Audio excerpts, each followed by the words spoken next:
hal-hal yang tidak positif sedang terjadi di partai-partai kita. Iya. Kita bukan rahasia umum lagi, kita Hmm. melihat bahwa yang terjadi di partai-partai adalah dengan begitu terbukanya menyampaikan harga dari setiap kursi yang dimiliki oleh Hmm. partai untuk mengusung calon. Tidak pernah ada partai yang membuka konvensi terbuka dan Hmm. kemudian mengadu gagasan dan visi misi dari para calon yang akan dia usung. Kita menunggu komitmen kebangsaan dari partai untuk tidak membawa politik ini menjadi pragmatis. Nah, yang paling bertanggung jawab tentu adalah partai ketika Iya. asal mengajukan hanya melihat pada kemampuan finansial misalnya dari calon. Kita sedang menunggu apakah partai kita akan mempertaruhkan nasib pembangunan demokrasi di negara kita dengan menawarkan politik yang pragmatis ataukah ada komitmen kebangsaan yang coba dijawab oleh partai bahwa mereka tetap bersama masyarakat saat ini. Secara tidak langsung dalam banyak penelitian yang pernah saya lakukan, ada temuan penelitian saya di tahun 2018 itu bahwa ternyata di Kota Makassar ini sangat tidak mempan ketika bicara soal politik identitas.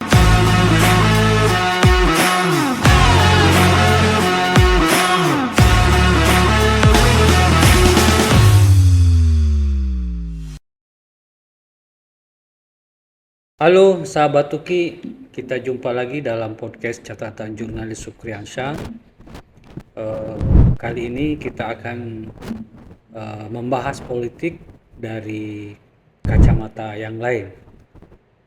Tidak sekedar perspektif, tapi juga memang secara individu, personal, itu beda dengan biasanya. Kalau selama ini kita didominasi oleh laki-laki, bintang tamu catatan jurnalis Sukriansyah kali ini adalah seorang Sri Kandi, perempuan, analis politik, dan sekaligus praktisi politik karena beliau pernah menjadi komisioner pemilihan umum di Kota Makassar. Saya langsung perkenalkan Endang Sari, sarjana ilmu politik magister. Selamat sore Endang. Selamat sore, Kak. Terima kasih Bu Endang telah hadir di catatan jurnalis Sukriansyah. Baik, Bu Endang, mungkin Bu Endang bisa menceritakan latar belakang Bu Endang sebagai seorang akademisi, bagaimana perjalanan pendidikannya hingga kemudian menjadi seorang akademisi di salah satu perguruan tinggi terkemuka di Indonesia. Ya, jadi waktu itu memang dimulai dari kecil ya, Kak. Eh, Waktu itu saya diminta oleh orang tua untuk jadi PNS. Mimpi orang tua kan di kampung. Saya Ya, orang kampung, Kak, ya, dan Kakak pasti tahu bahwa cita-cita sebagian besar orang tua di kampung itu adalah anaknya jadi PNS. iya, iya. Waktu itu saya bilang ke orang tua, oke saya mau jadi PNS tapi doakan saya supaya saya PNS-nya tapi saya PNS-nya dosen. Dosen ya. Iya, itu waktu SMP saya pernah bilang begitu, Kak. Oh, jadi Jadi sejak remaja sudah bercita-cita jadi dosen ya? jadi dosen. Kenapa mau jadi dosen? Waktu itu terbawa pada kebiasaan bapak ya. Bapak saya itu punya kebiasaan baca koran Ya, setiap pagi ya. dan yang selalu jadi fokus bapak kalau baca itu yang pertama headline-nya, kemudian kolom bagian politiknya, kemudian di bagian opini, kemudian bapak akan bilang pada yang menulis-menulis di opini itu bahwa orang-orang ini semua sebagian besar yang menulis itu adalah dosen. Dosen itu sepertinya adalah punya hal tersendiri. Mereka PNS tapi mereka punya kebebasan untuk kemudian punya sumbangsi pikiran bagi situasi yang sedang terjadi di masyarakat. Nah, Bapaknya memang dulu profesinya apa? bapak swasta, bapak kerja Swasta. swasta ya. Tapi dia punya ini ya, Punya kebiasaan kebiasaan. untuk ya banyak membaca langganan koran dan itu memang dari kecil saya melihat aktivitas seperti itu. Kebiasaan bapak menggunting-gunting opini, menempelkannya Di dan kampung di mana ini? saya di Lamuru, Kak. Di mana? Kecamatan Lamuru. Di mana itu? Di kabupaten apa? Salah satu kecamatan di Kabupaten Bone yang Oh, berbatasan Bone. dengan Sopeng. Oh, begitu. Ya, Jadi kebiasaan bapaknya kemudian menginspirasi iya. Endang ya. Iya. Terus kenapa kemudian memilih masuk di akhirnya Fakultas FISIP dan program studi politik? Lagi-lagi itu terbawa lagi pada kebiasaan, waktu saya kecil remaja, kita tumbuh dalam situasi waktu itu politik Indonesia lagi hangat-hangatnya kan Kak. Di Hmm. tahun 98, 97, 98 waktu itu, peralihan kekuasaan dan Ya, berita politik hampir tiap hari mendominasi baik ya. televisi, kemudian radio dan juga, koran pada saat itu. Dan saya terbiasa bersama bapak waktu itu nonton berita sama-sama, kemudian mendengarkan radio bersama, kemudian baca koran sama-sama dan kemudian akhirnya itu terbentuk bahwa membahas politik ketika masih remaja itu hal yang sering saya dengarkan dan bapak juga sering mengajak saya diskusi terkait itu. Hmm. Jadi tontonannya bukan hanya waktu itu tontonan yang nonton sinetron misalnya Iya, iya, atau iya. menonton film kartun, tetapi memang menonton berita dan dialog-dialog pada saat itu juga menjadi salah satu hal yang saya nikmati waktu saya remaja. Nah, waktu itu menonton dan menikmati eskalasi politik di Indonesia, waktu itu kan kebanyakan laki-laki. Ya. Atau apakah ada tokoh politik atau analis politik yang menginspirasi Endang, kemudian Endang mau berkecimpung dalam politik tanda kutip ya? Iya, sebenarnya tidak ada yang spesifik sih Kak. Cuman memang yang bikin tertarik waktu itu karena ya bahas politik itu ternyata memang membahas semuanya. Hmm. Jadi ketika mendengarkan berita politik ya kita sedang membahas tentang negara, membahas tentang orang-orang yang memimpin negara terkait pilihan-pilihan kebijakan apa yang akan mereka ambil dan apa dampaknya, apa keputusan pemerintah misalnya yang kemudian ternyata itu berefek ke harga-harga yang naik. Iya, Itu iya. berefek kepada apa yang kita konsumsi setiap hari misalnya. Karena inflasi maka harga-harga naik, kemudian ternyata itu berefek ke yang terhidang di meja makan sehari-hari. Iya, Nah, iya. ini karena politik misalnya, misalnya apa banyak sembako menjadi harganya naik, akhirnya itu berefek pada kualitas yang disajikan orang tua misalnya di Iya, iya. meja makan pada saat itu. Jadi dari kecil sebenarnya saya menyadari itu bahwa ada satu bidang di mana bidang itu mencakup semuanya. Hmm. Kemudian dan itu adalah politik. Hmm. Belum lagi ketika kemudian kita melihat ke olahraga misalnya, ternyata tidak hanya sekedar pertandingan, tetapi ada situasi politik yang juga berpengaruh pada bagaimana olahraga itu berjalan. Jadi saya memahami dengan sederhana sekali waktu itu bahwa dunia bekerja, tetapi itu tidak bekerja apa adanya karena ada kendali politik di balik situasi itu. Dalam pemahaman saya yang sangat terbatas Kak. Oh gitu ya? Tapi itu berefek ke hal-hal yang prinsipil misalnya dari kita misalnya mengkonsumsi makanan Iya. di meja makan yang sedikit bisa kita nikmati misalnya tiba-tiba berubah jadi sangat sederhana misalnya efek krisis moneter dan sebagainya. Itu Ternyata itu terkait. iya, sejak remaja sudah mampu merefleksikan politik sedetail itu ya? Bapak saya membiasakan saya membaca opini waktu kecil, Iya, iya, iya. membaca orang-orang karena mungkin saya terlalu dekat dengan bapak saya sehingga membaca opini itu dibiasakan ketika remaja tersebut. Sebenarnya bukan untuk melatih apa-apa, hanya mengikuti aktivitasnya saja. Bapak baca itu ya saya juga baca itu. Dia mengomentari itu berarti saya juga penasaran apa ya maksud bapak tadi. Seperti itu. Kemudian ketika nonton berita, saya juga menikmati waktu itu perdebatan-perdebatannya. Bapak selalu kagum sama orang-orang yang bisa bicara panjang lebar tentang satu topik tertentu. Tapi sebagai seorang perempuan misalnya, kebanyakan ya terutama di Sulawesi Selatan, perempuan pada umumnya akan tertarik pada masalah misalnya fashion, kecantikan, kuliner, dan seterusnya. Nah, kenapa kemudian Endang ini punya ketertarikan yang sangat kuat kepada politik? Apa kenikmatan apa yang dirasakan atau yang dialami Endang ketika membahas masalah politik? Yang pertama politik itu mempengaruhi semua sendi kehidupan kita, Kak. Ya, ya. Jadi mulai dari kita bangun pagi sampai kita tidur lagi, semua diatur oleh politik. Hmm. Seperti yang tadi saya bilang, kita sarapan itu kualitas sarapan kita tergantung pada harga-harga yang ada di pasar. Betul. Kemudian bagaimana kita berpendidikan itu diatur oleh kebijakan di bidang pendidikan. Kemudian bagaimana kita menikmati ruang publik sebagai bagian dari masyarakat itu juga termasuk bagaimana politik mengatur soal hak publik tadi, soal ruang publik tadi yang diperuntukkan untuk porsi tertentu misalnya. Nah, itu semua tidak lepas dari hal yang namanya politik. Termasuk sebenarnya ketika kita bicara soal make up, ketika kita bicara soal hal-hal terkait yang sangat terkait dengan perempuan, fashion dan sebagainya, itu juga tidak jauh dari hal-hal yang sifatnya politik, karena lagi-lagi kebijakan di bidang perdagangan kan Kak. Misalnya larangan untuk mengimpor bahan-bahan dari luar, barang-barang dari luar, itu kan semua ditentukan oleh kebijakan politik di bidang perdagangan. Nah, itu akan sangat terkait, maka membahas semuanya ya memang kita akan membahas politik. Walaupun memang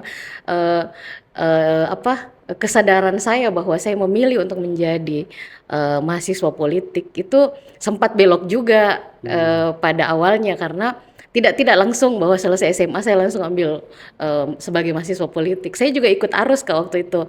Jadi waktu itu kita tahu bahwa untuk masuk di sebuah universitas yang paling keren untuk jadi mahasiswanya itu adalah mahasiswa yang lolos di kedokteran misalnya. Saya juga menjadi korban dari hal itu, bahwa oke, setelah selesai SMA saya juga mau masuk jadi mahasiswa kedokteran. Ini yang bagi orang adalah kebanggaan waktu itu. Sempat saya mendaftar Kak, dan tidak lolos karena saya daftar kedokteran dan tidak lolos di situ. Maka di 1 tahun itu memang gagal masuk universitas, tidak kuliah selama 1 tahun tersebut.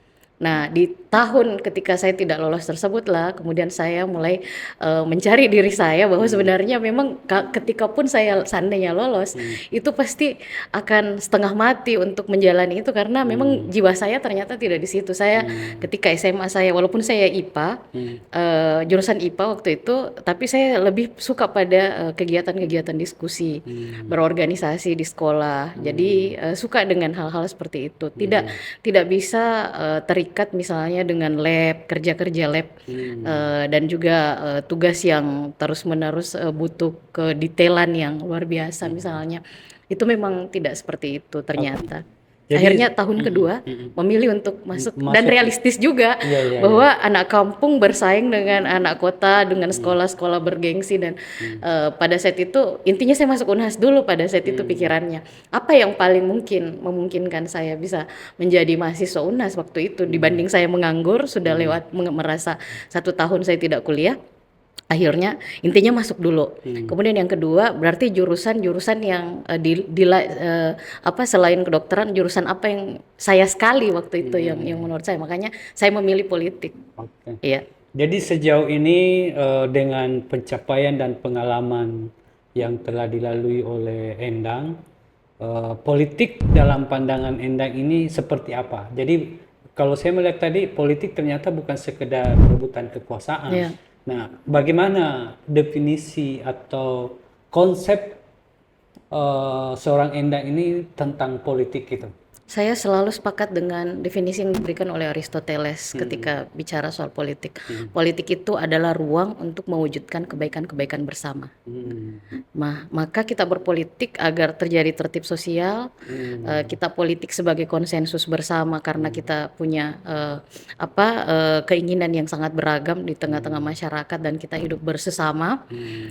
Politiklah yang kemudian menjadi rule yang kemudian mengatur kita semua sehingga situasinya bisa terhindar dari konflik-konflik yang kemudian berefek fatal nantinya. Kemudian politik adalah ruang di mana kita bisa melakukan banyak sekali pengabdian bagi masyarakat, karena orang yang masuk ke dalam politik terlibat sebagai praktisi, maka dia akan bergelut dengan kebijakan yang kemudian apa yang akan diambil dan itu mengatur orang banyak. Nah, Saya kira tertib sosial, kemudian mimpi tentang kesejahteraan, mimpi tentang bagaimana sebuah situasi yang aman dan damai dalam masyarakat bisa diciptakan, itu tergantung pada siapa yang kemudian pegang kebijakan. Dan itu ditentukan oleh aktor-aktor politik. Itu harus masuk ke ranah politik. Jadi segala mimpi kita yang ideal tentang bagaimana hidup ini akan dijalani, itu tidak bisa tidak, itu pasti akan berbenturan karena hanya lewat politik lah itu semua bisa diwujudkan. Makanya kalau saya selalu ditanya, Kak, apa definisi politik? Kan kalau di ilmu politik banyak sekali definisi Ya, politik, betul. Kak. Politik adalah power, kekuatan. Politik adalah siapa dapat apa, kapan dan bagaimana. Kemudian politik juga adalah kalau ala Machiavelli, dengan segala macam cara, apapun caranya, intinya apa yang menjadi kepentingan kita itu bisa didapatkan. Dan juga ada yang melihat ini adalah untuk meminimalisir konflik, makanya ada politik. Alat untuk kemudian melakukan distribusi sumber daya, kemudian alat untuk mendapatkan power, punya wewenang dan sebagainya. Iya, itu memang saya tidak hal-hal tersebut memang para ilmuwan politik mendefinisikan itu dengan caranya mereka, tetapi sebagai kita yang mempelajari ilmu politik, kita berhak dong untuk kemudian memilih salah satu di Ya, antaranya. betul. Dan saya berada di mazhabnya Aristoteles yang melihat Gitu. bahwa politik itu adalah ruang Ruang. bagi kita untuk mewujudkan kebaikan-kebaikan bersama. Jadi saya tidak sepakat kalau dikatakan bahwa politik itu pasti kotor, politik itu pasti soal hal-hal yang tidak baik. Tapi ya politik, ketika kita ingin bikin kebaikan, masuklah politik, karena kita tidak bisa bikin apa-apa ketika kemudian kita berjarak dengan politik. Ya seperti itu, Kak. Ya. Tidak bisa dipungkiri bahwa opini publik menyebut atau punya kesimpulan bahwa politik itu kotor. Nah, sebagai seorang akademisi, apa yang dilakukan oleh Endang untuk memperbesar gaung dari politik yang sebagaimana Aristoteles maksudkan, bahwa dia adalah ruang publik untuk melakukan kebaikan bersama, karena tadi opini publik dipastikan punya persepsi bahwa politik itu kotor. Nah, apa yang dilakukan oleh Endang supaya politik ini bisa menjadi instrumen pencerahan bagi masyarakat? Ya, yang pertama ketika dalam kelas, saya selalu sampaikan ke mahasiswa saya bahwa bukan hanya definisi Machiavelli yang kita pakai dalam ilmu politik, bahwa siapa dapat apa, dengan segala macam cara apapun bisa digunakan sehingga kepentingan kita terwujud. Bukan hanya itu, tetapi ada tawaran perspektif yang lain bahwa politik soal distribusi sumber daya, politik soal bagaimana melahirkan kebijakan yang berpihak pada kepentingan umum, politik soal bagaimana melahirkan kebaikan-kebaikan bersama ala Aristoteles.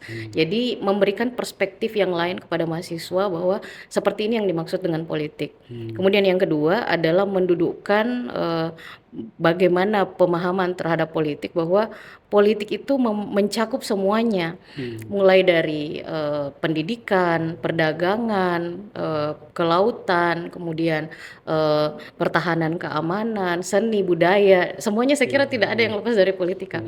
Harga obat di apotik itu ditentukan oleh keputusan politik di bidang kesehatan misalnya, dan itu adalah politik.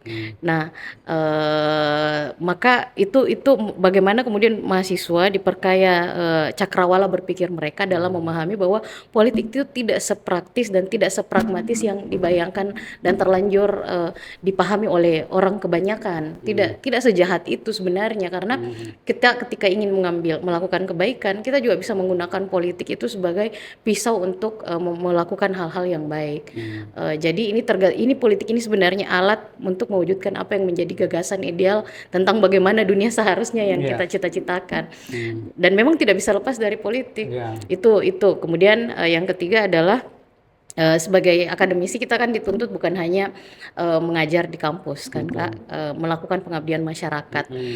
Melakukan pengabdian masyarakat, terjun ke masyarakat, melakukan pendidikan politik, melakukan pendidikan pemilih itu terus-menerus. Jadi menyampaikan bahwa semisalnya ke masyarakat sebagai pemilih kita punya hak dong untuk bisa menyeleksi kandidat kita karena suara kita ini adalah suara di atas segalanya. Kita yang punya negara ini. Ya. Negara ini bukan punyanya orang per orang, kelompok per kelompok, tapi rakyat yang punya negara ini. Jadi satu suara kita itu sangat penting dan itu jangan disia-siakan ketika ada pemilu. Pilihlah yang terbaik dan jangan pernah salah pilih. Itu muatan-muatan ketika kita melakukan pengabdian masyarakat. Kemudian memberikan penjelasan kepada situasi politik yang terjadi. Makanya saya ketika ada yang meminta untuk wawancara terkait politik, saya hampir tidak pernah menolak karena sebagai ilmuwan politik kita harus bicara bahwa ada situasi yang ideal dan ada situasi yang sedang tidak ideal yang sedang terjadi. Misalnya pada partai yang seharusnya bekerja sesuai dengan fungsinya. Ketika ada sedikit hal yang tidak berjalan, maka kita yang belajar ilmu politik yang seharusnya mengingatkan bahwa tugas partai bukan hanya soal menjadi kendaraan bagi aktor politik, tetapi kan fungsi kaderisasi, fungsi pendidikan politik, agregasi kepentingan, itu semua harus jalan. Bagi agen sosialisasi politik dan sebagainya itu harus berjalan dan kita yang belajar politik mengingatkan itu. Jadi itu kemudian hal-hal lain misalnya bagaimana memposisikan politik dalam pemilu ya Kak. Bagaimana instrumen-instrumen mana yang baik dan mana yang dalam tanda kutip tidak baik dilakukan ketika praktik politik itu terjadi. Misalnya bagaimana memposisikan agama, suku, ras misalnya dalam politik. Ini kan hal-hal yang sensitif tapi sering sekali dipakai dan disalahgunakan oleh aktor-aktor tertentu yang tidak bertanggung jawab yang kemudian menggunakan isu ini untuk kepentingan mereka, untuk kemenangan mereka. Nah, ini harus diingatkan bahwa ada hal-hal yang kemudian menjadi terlarang dilakukan ketika kemudian itu dibawa ke ranah politik karena itu menyangkut tentang kepentingan bersama. Maka harus diingatkan bahwa ada regulasinya loh ini dalam KPU, dalam PKPU dan PKPU mengatur bahwa dalam kampanye misalnya tidak boleh membawa isu sara. Ini kan masyarakat kita tidak tahu semuanya dan cepat sekali kemudian terprovokasi ketika isu ini dibawa. Padahal kita bisa mengingatkan bahwa instrumen kelembagaan yang ada seperti KPU, Bawaslu harus memastikan bahwa tidak ada unsur-unsur hal-hal seperti ini terbawa dalam kampanye yang dilakukan oleh para kontestan. Nah, ini kita menjadi alarm saja mengingatkan bahwa ini hal yang boleh dan bisa ini fungsi-fungsi yang seharusnya ada.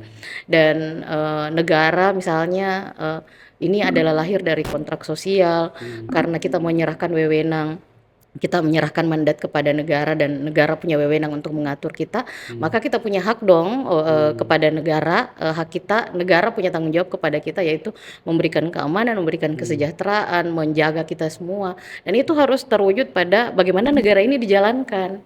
Jadi hal-hal sederhana itu tetapi kemudian terus-menerus diingatkan bahwa ketika kita memilih hidup bersesama, maka tidak ada yang menjadi pemilik dari negara ini, tidak ada yang menjadi pemilik dari aturan-aturan tersebut dan kita semua adalah pemilik yang sah dari situ. Jadi itu yang kemudian membuat saya sangat senang ketika kita bahas tentang politik. Ya. Dan apakah atau bagaimana Endang menjelaskan kemudian kenapa Endang harus terlibat juga sebagai anggota KPU di Makassar? Apa landasan pemikiran? Apakah itu suatu bentuk sebagaimana tadi disampaikan pengabdian atau dalam kaitan mengedukasi masyarakat? Seperti apa? Kenapa kemudian Endang harus terlibat lagi di KPU? Ya, saya ingat waktu saya kuliah ada seorang guru yang sangat saya hormati di kampus yang kemudian selalu mengingatkan bahwa kampus itu tidak boleh menjadi menara gading pengetahuan. Hmm. Jadi kita tidak boleh belajar sendiri teori, kemudian kita mengambil jarak pada realitas. Hmm. Karena sebenarnya kita belajar segala sesuatu pengetahuan tersebut untuk kemudian ini bisa menjawab realitas yang terjadi di masyarakat kita, karena kita adalah bagian dari masyarakat tersebut. Nah, waktu itu kan 2018 Kak, situasi Makassar sedang tidak baik-baik saja dalam kacamata kami waktu itu yang berada di kampus. Makassar sedang lagi bikin heboh karena ada pemilihan tapi yang menang bukan manusia, tapi kota kosong kan. Dan itu terjadi hanya terjadi di Makassar saja, di seluruh dunia. Iya, Tidak pernah ada pemilihan yang dimenangkan oleh Kota. orang yang tidak pernah yang tidak pernah ditetapkan sebagai Iya. calon, iya. Iya. Kota kosong waktu itu. Nah, sebagai akademisi terus terang saya sangat tertantang. Ada apa sebenarnya dengan Pilkada Makassar sehingga kemudian situasi ini terjadi? Iya. Pertama, tentu rasa ingin tahu, menjawab rasa ingin tahu dan rasa penasaran. Kemudian yang kedua, saya teringat pada pesan guru saya tersebut bahwa tidak selamanya kita berada di dalam menara gading tersebut. Sesekali kita harus keluar dan kemudian belajar banyak pada realitas yang ada di lapangan. Maka selain penasaran, yang kedua adalah ya oke, mungkin ini momennya saya harus belajar pada realitas pemilu, realitas pilkada, realitas politik yang ada di tengah-tengah masyarakat, khususnya yang ada di Makassar waktu itu. Pengetahuan teori yang saya pelajari di kampus tidak akan pernah cukup ketika kemudian saya tidak mempelajari situasi lapangan, karena politik sangat bicara tentang hal-hal yang sangat teknis juga. Maka itu menjadi salah satu alasan juga. Kemudian yang ketiga, saya ingin belajar bagaimana bekerja bersama. Saya tahu KPU adalah lembaga publik dan sebagai representasi lembaga publik tentu punya kepala yang beragam di situ yang akan masuk, dan kemudian bagaimana kita mengelola sebuah lembaga, memimpin sebuah lembaga, tetapi harus menyatukan banyak kepala untuk melahirkan satu kebijakan. Itu kayaknya waktu itu menantang sekali. Walaupun memang ketika memilih menjadi KPU, masuk di KPU Makassar, mendaftar waktu itu Kak, saya ingat senior-senior itu ketika saya bicara dengan senior-senior di kampus, saya didudukkan baik-baik, sudah dipikirkan baik-baik tentang rencana ini karena ada konsekuensinya loh. Ya, konsekuensinya adalah harus cuti di luar tanggungan negara. Kemudian yang kedua adalah artinya selama 5 tahun pangkat akademik itu tidak akan naik. Dan ketika selama 5 tahun ini artinya harus merelakan karir jenjang dosen yang ada di kampus. Itu, dan waktu itu saya sangat mantap menjawab, saya siap dengan semuanya. Saya penasaran, saya mau belajar, dan saya ingin mengetahui bagaimana praktek politik itu dijalankan langsung di lembaga yang kemudian menyelenggarakan pemilu. Maka dengan segala konsekuensi yang sudah diingatkan untuk saya tanggung ketika saya keluar dari kampus, saya bismillah waktu itu mendaftar, dan kemudian 5 tahun akhirnya break dari kampus dan fokus benar-benar berada di KPU Makassar. Dan apa kemudian yang didapatkan oleh Endang selama 5 tahun sebagai anggota KPU dalam kaitan seorang yang mau memahami dinamika politik di Sulawesi Selatan pada khususnya. Apa yang menjadi kesimpulan atau semacam asumsi tentang perpolitikan di Sulawesi Selatan selama baik pengalamannya sebagai anggota KPU maupun sebagai seorang akademisi yang berkecimpung dalam ilmu politik. Ya, yang pertama, politik itu tidak sesimpel yang kita teorikan dalam kampus. Politik tidak sesimpel bahwa kita punya gagasan lantas itu bisa diwujudkan, karena ternyata ketika kita bicara tentang satu kebijakan saja, kita akan bicara tentang beragam kepentingan, konflik kepentingan yang sangat mungkin terjadi pada kebijakan apa yang kita akan ambil. Kemudian kita akan bicara tentang bagaimana kemudian birokrasi akan bekerja. Bagaimana hal-hal administrasi yang juga harus mengikut pada rencana-rencana kebijakan yang ingin kita lakukan, dan itu satu PR juga Kak, yang saya rasa waktu itu. Dan juga bagaimana kemudian memahami regulasi yang ada, kemudian memahami filosofis dari lembaga bahwa lembaga ini sebenarnya untuk publik, maka tentu tidak boleh menjadi warna dari satu atau dua kelompok saja, tetapi harus merangkul semuanya. Saya mengenal kata inklusif sampai ke apa arti mendalamnya inklusif itu ketika berada di KPU. Kalau sebenarnya awalnya kan hanya memahaminya sebatas teori, sebatas wacana.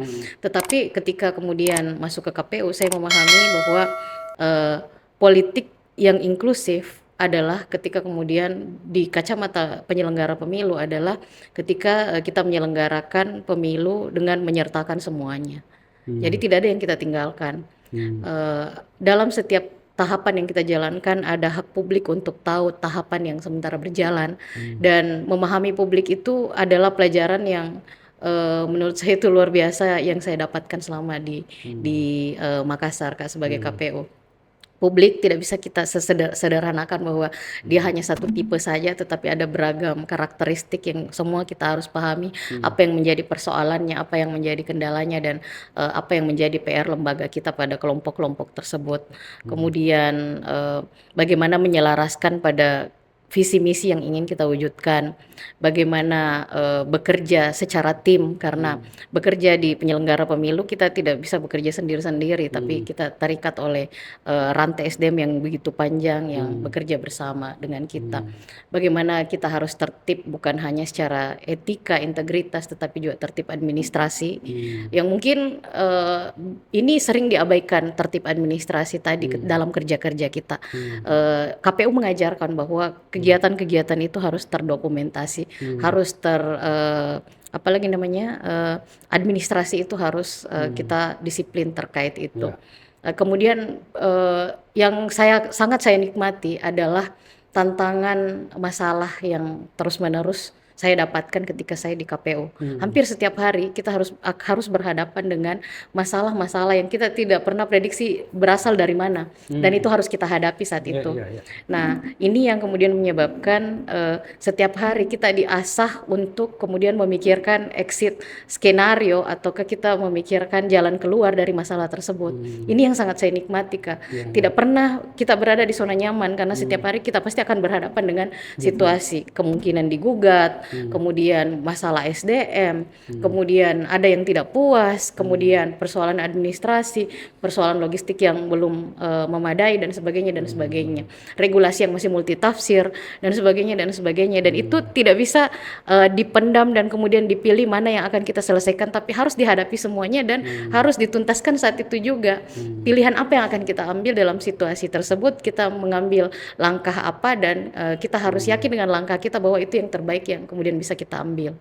Nah, ini yang mengasah rasanya situasinya terus-menerus, sehingga dalam bekerja di KPU itu HP harus online terus 24 jam, itu harus terus dipantau situasi, karena perkembangan dengan begitu cepat bisa terjadi. Bagaimana kemudian meredam konflik, bagaimana mengembalikan kepercayaan masyarakat kepada lembaga KPU, kan kita tahu bagaimana masyarakat melihat KPU ketika penyelenggaraan pemilu. Bahkan kita belum melakukan apa-apa kita sudah disangka aneh kan Kak. Dan itu tantangan berat, bagaimana mengambil kembali opini publik tersebut, membuat opini publik menjadi positif terhadap lembaga. Bagaimana berhadapan dengan teman-teman media, teman-teman disabilitas, teman-teman marginal, kemudian kelompok-kelompok pemuda, pemilih pemula, kemudian kelompok perempuan, basis komunitas dan sebagainya. Itu tantangannya Kak, dan itu saya nikmati sekali situasi seperti itu. Mungkin ada yang Endang bisa sampaikan kepada KPU dalam rangka memaksimalkan fungsi KPU ini. Apa yang menurut Endang yang mesti diperhatikan oleh KPU supaya KPU ini bisa memaksimalkan fungsinya dan kepercayaan publik kepada KPU semakin kuat? Ya, selama berada di KPU, saya merumuskan definisi versi saya pribadi ya Kak. Ya. Bagaimana, apa sih sebenarnya KPU itu? Menurut saya, KPU harus ada karena tiga fungsi, tiga tugas utama. Yang pertama eh, adalah melayani pemilih untuk menggunakan hak pilihnya. Kemudian KPU harus memberikan perlakuan yang sama bagi seluruh peserta pemilu tanpa terkecuali dan tidak ada perbedaan antara peserta yang satu dengan peserta yang lain, harus adil-adilnya. Kemudian yang ketiga, menjaga kemurnian suara rakyat. Jadi di banyak sekali definisi dan juga bagaimana tugas-tugas KPU, saya memahami tiga ini selama 5 tahun bekerja. Ini yang saya Itu simpulkan. yang paling Ini yang saya mendasar. simpulkan Kak. Iya, hal dasar yang kenapa KPU, tugas utama yang KPU emban sebenarnya melayani pemilih menggunakan hak pilihnya. KPU harus memberikan perlakuan yang sama bagi seluruh peserta pemilu, dan yang ketiga menjaga kemurnian suara rakyat. Jadi jaga kemurniannya mulai dari TPS sampai kemudian ditetapkan di tingkat RI, dan ini yang paling berat sebenarnya karena rekap yang sangat panjang itu godaannya juga sangat besar di situ di setiap jenjangnya. Nah, ini sebenarnya tantangan besar dari KPU. Dan di luar itu tidak ada sebenarnya, kalau menurut saya inilah tugas kenapa kita ada di lembaga ini. Kenapa lembaga ini ada di tengah-tengah publik rakyat kita. Untuk itu, karena kenapa suara harus dimurnikan, karena suara rakyat di atas segala-galanya, dan pemilik sah negara ini hanyalah rakyat, tidak ada yang lain. Kemudian semua peserta harus kita perlakukan sama. Pada hal-hal kecil jangan sampai ada yang merasa tidak diperlakukan sama. Itu bisa berefek pada ketidakpercayaan mereka kepada lembaga kita, dan ketika itu terjadi maka akan sia-sialah segala hal yang kita lakukan. Kemudian melayani pemilih menggunakan hak pilihnya, ini terkait dengan hal-hal administrasi yang harus disiapkan sehingga kemudian pemilih siap menggunakan hak pilihnya. Misalnya melakukan pencocokan dan penelitian data pemilih terus-menerus sehingga kita hasilkan nanti daftar pemilih tetap yang akurat. Ini juga terkait dengan melayani hak publik untuk tahu tahapan yang sedang berjalan di setiap tahapan yang diselenggarakan oleh KPU. Kemudian menyampaikan ke publik bahwa ya KPU ini adalah milik bersama. Jadi tidak bisa dikooptasi bahwa KPU karena dominannya kelompok A, maka kelompok A dong yang kemudian akan mengendalikan. Ya tidak boleh seperti itu, karena kembali ke filosofisnya, lembaga ini dihadirkan di negara kita sebagai representasi publik untuk menjadi lembaga yang mandiri, independen, menyelenggarakan pemilu dengan tiga tugas utamanya tadi tersebut. Tadi disebutkan godaan. Godaan apa yang paling berat selama ini dihadapi, atau mungkin yang ingin disampaikan Endang pertama kepada petugas KPU supaya berhati-hati, ataukah masalah apa yang pernah dihadapi oleh Endang selama menjadi anggota KPU, dan itu momen yang tak terlupakan atau mungkin memberikan pelajaran yang luar biasa bagi seorang Endang, baik secara personal maupun pemahaman atau pengembangan keilmuan politik dari Bu Endang. Yang pertama godaannya Kak.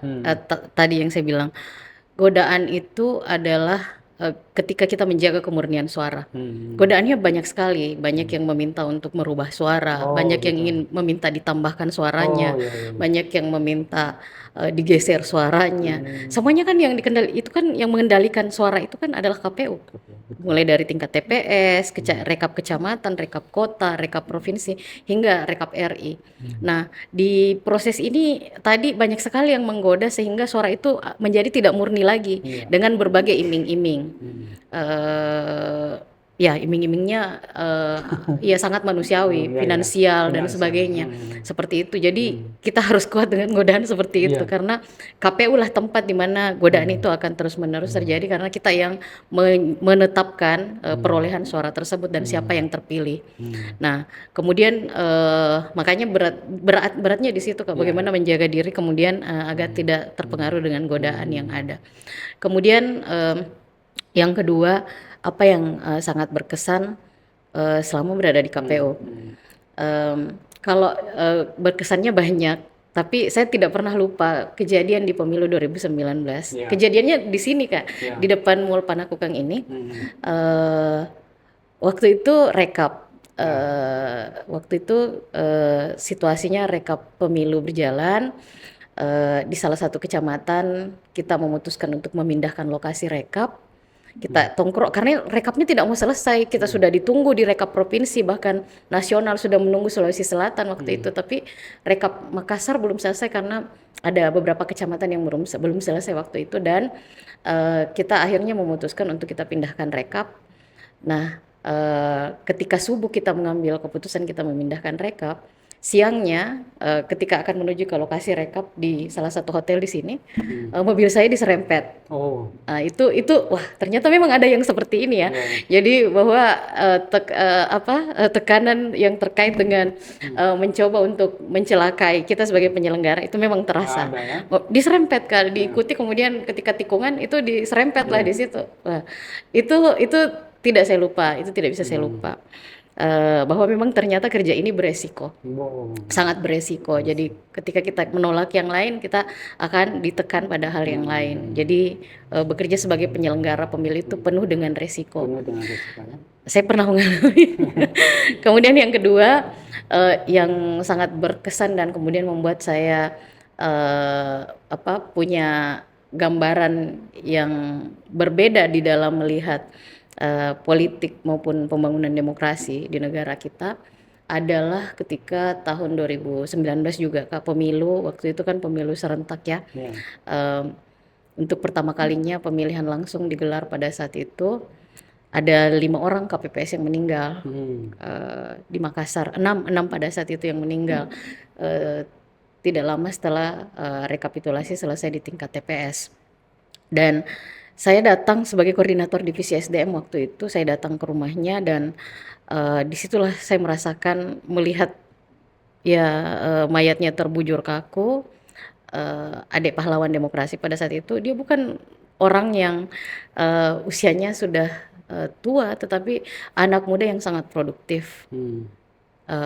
Yang ternyata ketika dia menyelenggarakan pemilu di TPS-nya, dia menyiapkan itu hampir seminggu dengan hal-hal administrasi yang harus dilakukan oleh KPPS, mengantar undangan, menandatangani undangan, membangun tenda, menyiapkan lokasi TPS dan sebagainya, sehingga di hari H dia kelelahan.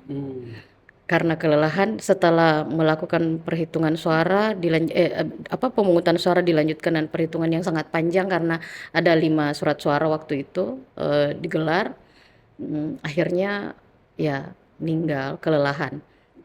Di situ nurani saya itu tidak bisa saya lupakan, karena ternyata di balik segala hal yang kita bahas di luar tentang mimpi kita tentang demokrasi yang lebih baik, kemudian politik yang ideal, tentang orang-orang yang kemudian akan menikmati politik itu karena mereka terpilih dan sebagainya, ada kerja-kerja penyelenggara pemilu yang luput untuk diperhatikan. Dan mereka lah yang sebenarnya menyusun pondasi dari pembangunan demokrasi kita, dan itu kadang dilupakan tugas-tugas mereka. Dan bagi saya pahlawan demokrasi yang sebenarnya itu adalah mereka.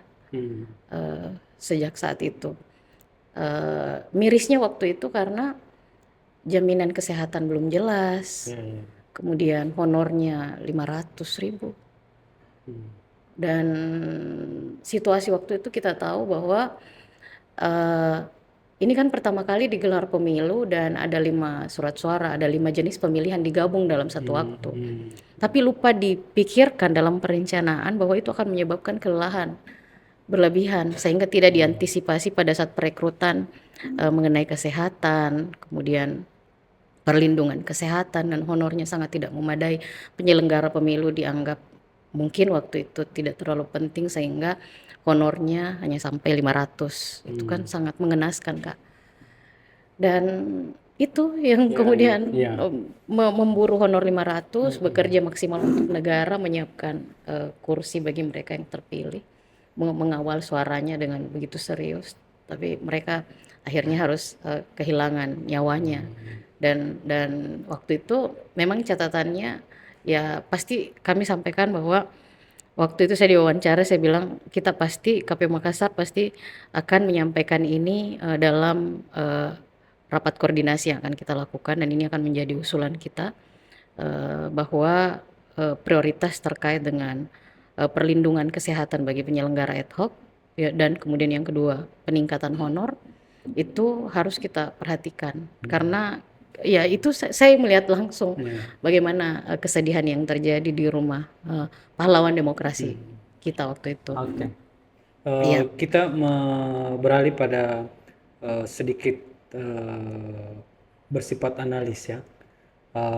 Bagaimana Bu Endang melihat sistem pemilihan serentak ini, yang apakah itu sistem yang tepat untuk meningkatkan kualitas demokrasi di Indonesia, atau malah kemudian berdampak negatif baik dalam perilaku politik maupun demokratisasi di Indonesia dalam kaitannya pemilu serentak yang nanti berlangsung pada bulan Oktober ya, November. Ya, beberapa catatan terkait dengan pelaksanaan pemilu serentak, apalagi bukan lagi serentak saja, eh, 5 pemilihan tadi, tetapi justru disatukan dalam 1 tahun. Ya. 5 pemilihan disatukan sama tahunnya dengan pilkada serentak se-Indonesia. Saya kira yang pertama pada perencanaan, Kak.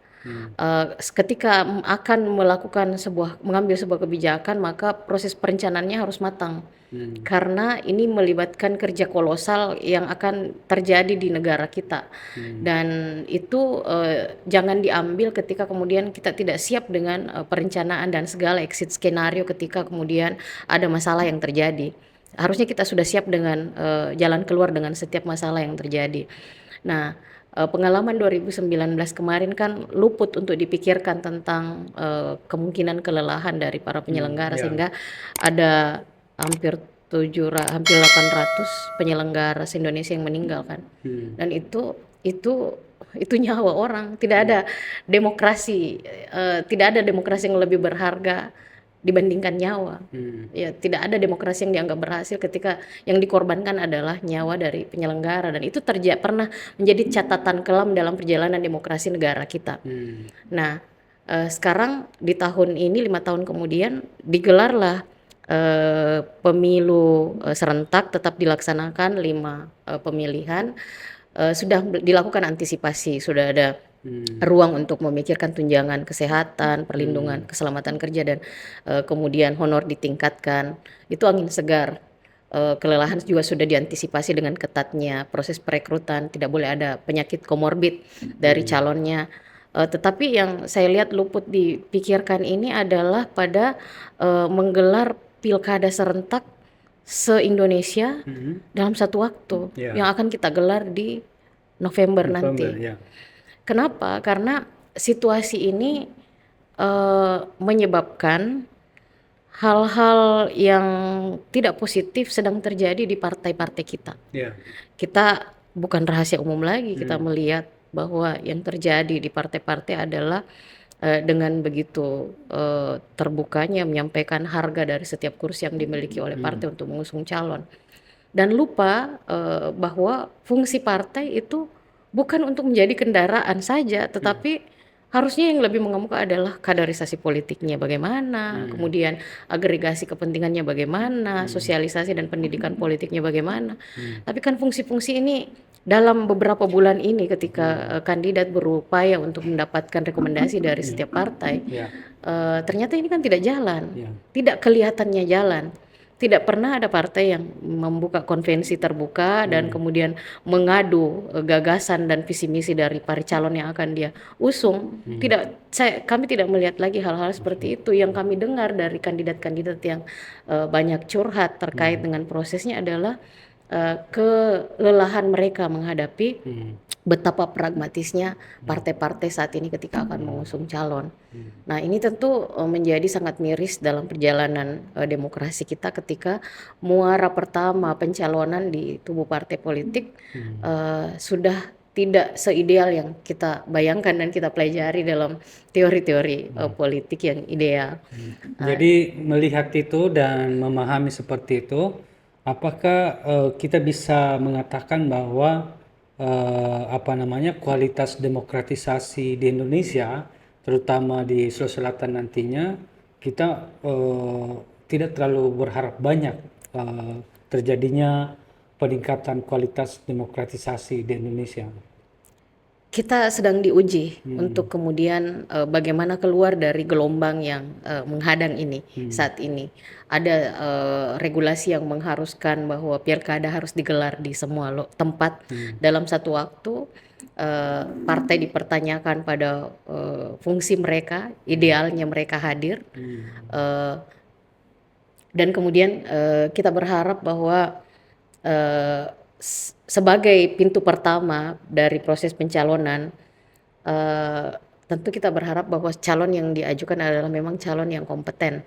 Kita menunggu komitmen kebangsaan dari partai untuk tidak membawa politik ini menjadi pragmatis.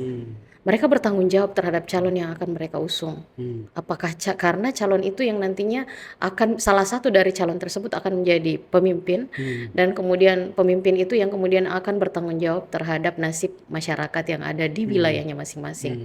Nah, yang paling bertanggung jawab tentu adalah partai ketika asal mengajukan hanya melihat pada kemampuan finansial misalnya dari calon, katakanlah seperti itu, karena yang kita dengar banyak sekali keluhan tentang hanya mereka yang punya finansial lebih yang kemudian bisa dapat rekomendasi. Bagaimana dengan pendidikan politik dan juga kaderisasi politik yang dilakukan oleh partai selama ini. Itu PR-nya ada di partai, dan saat itu bolanya saat ini ada di partai. Apakah akan mempertaruhkan nasib demokrasi kita ke depannya dengan membawa politik menjadi sangat pragmatis, ataukah partai kita masih punya komitmen untuk kemudian hadir menjadi oase di tengah-tengah masyarakat, bahwa sebagai pintu pertama mereka akan melakukan seleksi habis-habisan bahwa yang diusung oleh partai adalah memang yang paling pantas untuk menjadi pemimpin, punya visi misi, punya kapasitas, punya komitmen keberpihakan kepada publik. Seperti Terkait itu, bagaimana Endang melihat kalau kita mendengar nama-nama yang beredar sekarang ini, yang disebut-sebut atau digadang-gadang untuk menjadi gubernur ataukah wali kota di Makassar, apakah mereka ini kader-kader atau kandidat yang kita harapkan mampu membawa suasana atau atmosfer demokrasi yang lebih baik di Sulawesi Selatan, dalam hal ini jaminan keadilan dan kesejahteraan bagi masyarakat Sulawesi Selatan bisa maksimal, atau bagaimana pandangan Bu Endang? Iya, makanya tadi titik yang menentukannya itu adalah start awalnya, Kak, dalam hal ini partai. Kita sedang menunggu apakah partai kita akan mempertaruhkan nasib pembangunan demokrasi di negara kita dengan menawarkan politik yang pragmatis, ataukah ada komitmen kebangsaan yang coba dijawab oleh partai bahwa mereka tetap bersama masyarakat saat ini. Nah, itu yang sedang kita lihat, karena kita situasi saat ini belum ada calon yang pasti. Kita belum dengar bahwa ada paket yang sudah jadi dan kemudian mereka akan sudah fix maju. Yang ada kan masih penuh spekulasi dan juga kemungkinan-kemungkinan ini berpasangan dengan si A, si B, si C, seperti itu. Jadi saat ini kita sebenarnya sedang menunggu bagaimana partai akan berdiri terdepan untuk menjawab apakah mereka akan menawarkan politik yang pragmatis, artinya mengorbankan perjalanan demokrasi kita yang sudah sejauh ini, ataukah kemudian mereka punya komitmen bahwa mereka menjadi garda terdepan, saringan seleksi awal untuk melahirkan kaderisasi politik yang paling mumpuni untuk kemudian menjadi pemimpin-pemimpin di setiap daerah. Kalau kita bicara pasangan politik, kira-kira kalau kita bicara secara pragmatis, artinya mau memenangkan pertarungan politik di Sulawesi Selatan misalnya, atau di Makassar khususnya, komposisi apa yang harus ditampilkan yang kemungkinan dalam analisa Endang ini bisa memenangkan pertarungan. Misalnya dari segi gender, apakah berpengaruh pasangan laki-laki perempuan ataukah laki-laki saja, atau bagaimana komposisi pasangan yang kuat yang uh, selama ini berlangsung di Sulawesi Selatan, fenomena-fenomena pasangan kandidat yang biasanya memenangkan pertarungan. Sulsel atau Makassar ini Kak? Sulsel dulu. Sulsel dulu lah. Ya, saya kira kalau Sulsel kita bisa melihatnya pada beberapa pada beberapa rumusan ya. Yang pertama pasti kita harus berbasis data dulu. Kita harus membuka data DPT-nya KPU, jumlah pemilih berapa. Nah, kita tahu bahwa jumlah pemilih Sulsel itu kan kurang lebih 6 juta. 6 juta jumlah pemilih, kemudian dari jumlah pemilih tersebut kita tahu bahwa jumlah pemilih perempuan itu hampir 60% dan 40% lebih adalah jumlah pemilih laki-laki. Artinya pemilih perempuan lebih banyak. Maka komposisi gender itu bisa jadi sangat menentukan. Bisa jadi akan sangat menentukan. Seperti itu keterwakilan laki-laki perempuan. Nah, kalau dari sudut pandang itu, tapi juga kita harus memeriksa data yang lain, misalnya data dari sebaran suara DPT tersebut, sebaran DPT tersebut. Kita tahu bahwa 1 juta pemilih itu ada di Kota Makassar, 500.000 ada di Kabupaten Bone, kemudian hampir 500 ribunya ada di Kabupaten Goa, kemudian selebihnya tersebar di kabupaten-kabupaten besar dan kecil yang kemudian ada di 24 kabupaten kota yang lain.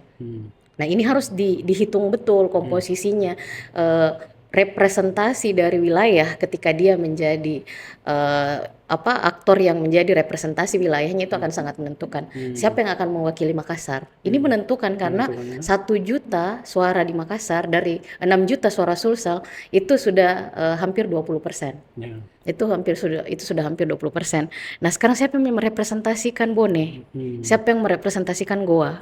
Kemudian daerah lain misalnya Luwu bisa dikatakan punya keterikatan yang memiliki kedekatan secara emosional pemilihnya. Siapa yang merepresentasikan Luwu? Kemudian daerah yang diwakili Bugis, daerah yang diwakili oleh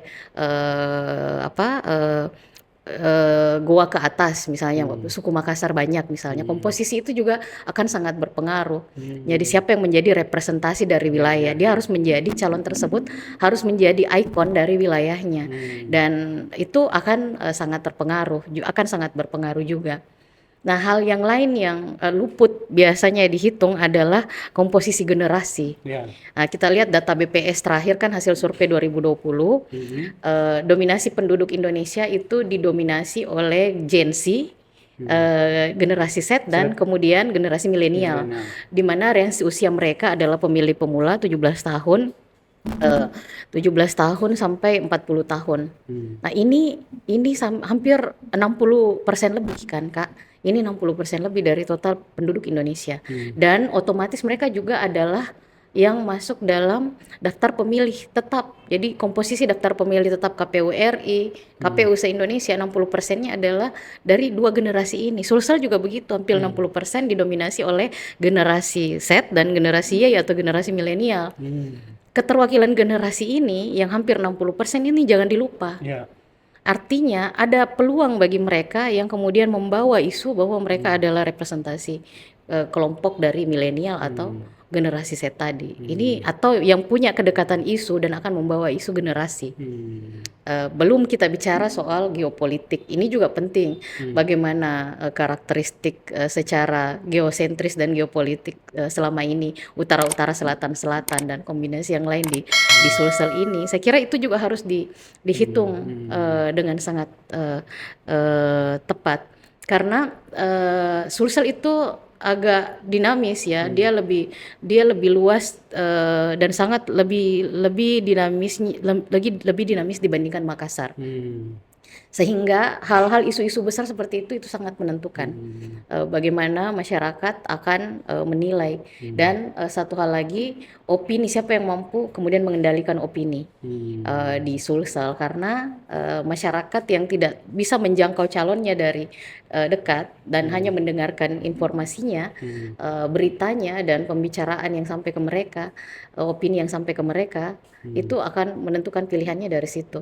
Kita tahu tantangan pemilihan langsung itu kan 3. Untuk dipilih, orang harus dikenal, setelah dikenal dia harus disukai, dan setelah disukai dia baru akan dipilih. Nah, untuk sampai ke 3 hal sampai dipilih di TPS nanti, perjalanannya panjang, dan hal-hal yang bisa membuat mereka disukai adalah pada kombinasi-kombinasi kemungkinan-kemungkinan tadi, berbasis gender, berbasis geopolitik, geostrategisnya seperti apa, kemudian isu generasi jangan sampai dilupa, kemudian yang lain bicara siapa yang mampu mengendalikan opini. Kalau Makassar gimana cara melihatnya? Kalau Makassar itu unik, Kak. Jadi yang uniknya tadi pernah memenangkan yang bukan manusia. Jadi dinamika Makassar itu akan selalu cair, dan kita tahu bahwa elit di Makassar itu tidak pernah bisa, bukan elit yang menjadi penentu, tetapi masyarakat yang menentukan siapa yang akan mereka dudukan jadi elit. Iya. Jadi masyarakat sangat mandiri, sehingga mereka bisa mendrive kemudian siapa yang kemudian akan mereka pilih. Dan jangan dilupa bahwa masyarakat ini punya pemilih yang sangat rasional, yang kelihatannya mungkin mereka cuek dengan politik, tetapi tiba-tiba tidak disangka mereka ternyata datang ke TPS dan menggunakan hak pilihnya, bisa jadi melawan sistem yang dominan dan sebagainya. Jadi Makassar itu saya kira isu, kalau Makassar kita tidak bisa melihatnya seperti Sulsel tadi. Makassar kita justru harus menyelaminya pada filosofi dari bagaimana kota Makassar itu sendiri. Di dalamnya ada bagaimana kondisi sosial historisnya, kemudian budayanya, kemudian karakteristik masyarakatnya. Saya selalu ingat pada bukunya Prof. Edward, Kak, yang bicara tentang betapa ramainya Makassar menjadi kota bandar dagang sejak abad 14 di masa lalu. Secara tidak langsung, dalam banyak penelitian yang pernah saya lakukan, ada temuan penelitian saya di tahun 2018 itu bahwa ternyata di kota Makassar ini sangat tidak mempan ketika bicara soal politik identitas. Jadi ketika ada kandidat yang ingin menghembuskan isu identitas, maka itu tidak akan berpengaruh di kota ini. Kenapa? Karena karakteristik masyarakat sejak abad 14 adalah masyarakat yang berpikiran terbuka.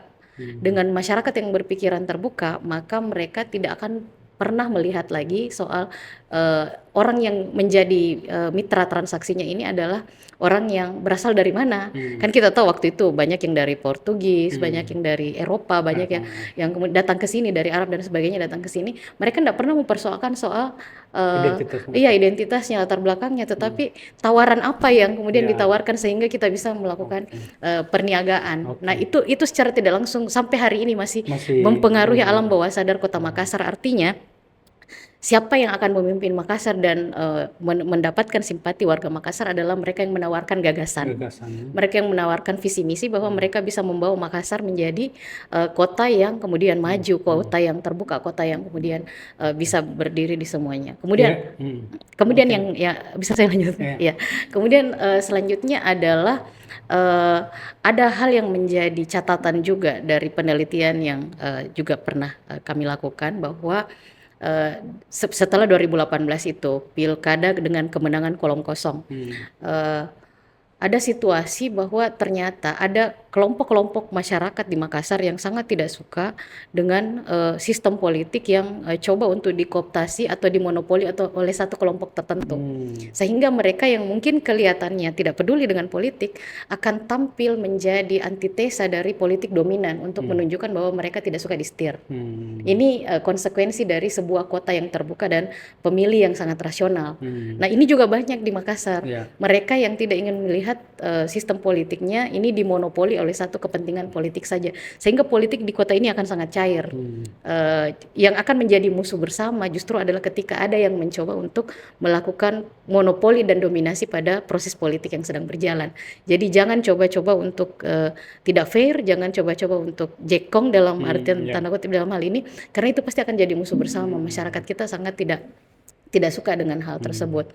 Kemudian yang ketiga ya memang tantangan perkotaan dan masyarakat urban kota ini adalah masih banyak masyarakat kita yang sangat pragmatis sehingga mereka sangat permisif dengan politik uang. Ini sebenarnya yang menjadi kendala. Waktu di KPU saya juga menemukan fenomena tersebut bahwa angka partisipasi kita bisa rendah karena memang ada kelompok masyarakat yang terang-terangan mengkonsolidasikan diri tidak datang ke TPS karena mereka tidak dapat money politik. Nah, ini hal yang ya ini salah satu persoalan di Makassar. Masyarakat kita sangat pragmatis dalam hal ini. Masih banyak juga yang seperti itu. Oke. Iya. Kalau kita kira-kira kalau menyebut kandidat di Kota Makassar, nama-nama siapa yang diingat oleh Endang? Pasti saya akan ingat yang pernah berkontestasi di Pilkada 2020 karena waktu itu saya penyelenggaranya. Waktu itu kan ada nomor urut 1 kan waktu itu Pak Dani dan Ibu Fatma.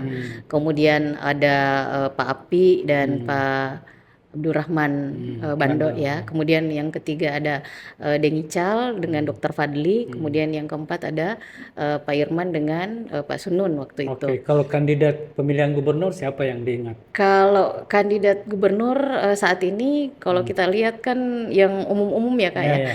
Yang umum-umum itu misalnya yang gubernur sebelumnya, yang petahana, Pak Andi Sudirman Sulaiman, kemudian ada Ibu Fatma yang juga beredar, kemudian ada Ibu Indah yang banyak balihonya kan. Saya berdasarkan baliho saja yang saya lihat kan. Kemudian ada Andi Irwan Darmawan Aras, ada Pak Dani Pumanto yang juga akan maju di provinsi. Kemudian siapa lagi ya? Oke, 5 itu. saja ya. Baik, Itu. ya, tidak Iya. apa-apa. Iya Kak. Jadi lihatnya di baliho-baliho yang Luar biasa ada. bincang-bincang sore ini. Terima kasih. Dan sahabat Tuki, demikian bincang-bincang kita dengan Bu Endang, seorang analis, seorang akademisi politik dan juga mantan komisioner KPU Kota Makassar. Semoga sahabat Tuki dan publik secara umum bisa memetik hikmah atau pencerahan dari yang disampaikan oleh Bu Endang. Semoga demokrasi di Sulawesi Selatan semakin berkualitas dan semakin maju.